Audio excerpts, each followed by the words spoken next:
Welcome to the process on how I changed my rear main seal of my 350Z. I have a lot of projects to do, so I'm removing a lot of the parts and components that aren't exactly related to the rear main seal, although that is the main thing I'll be talking about in this video.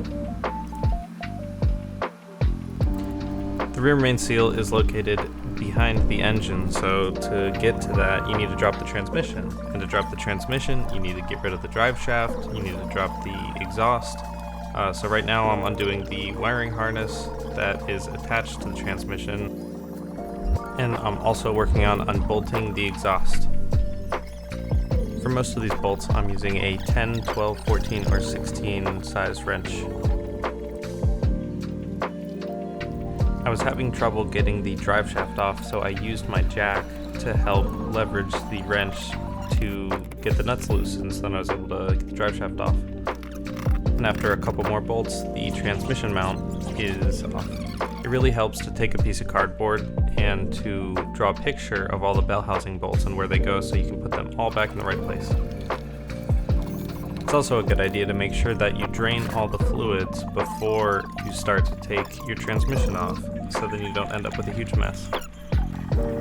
Once I got my transmission out, I cleaned it thoroughly, and then I was able to start to try to get to the rear main seal. Here I'm trying to undo all of the pressure plate bolts, and after I will be undoing the flywheel bolts as well.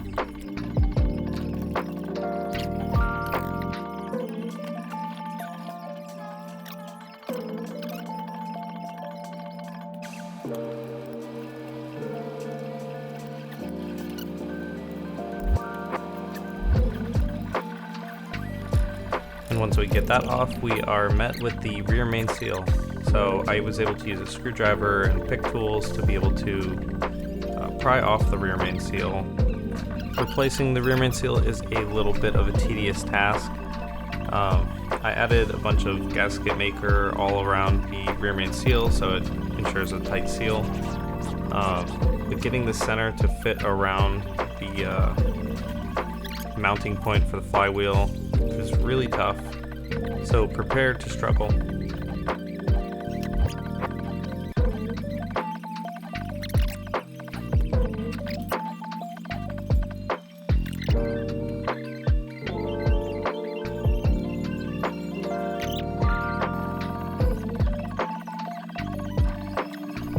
Once I got the rear main seal in, I properly torqued down the bolts, and I replaced the flywheel and the pressure plate, and just redid everything that I took off, I put on in the exact same order.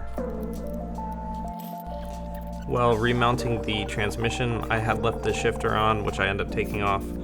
I would recommend trying to take that off before trying to install the transmission, because it is pretty tough to slot that through the hole and get everything aligned all at the same time. And also, if you can give yourself extra space, a little extra height, and to already have the transmission on the transmission dolly would have helped a lot.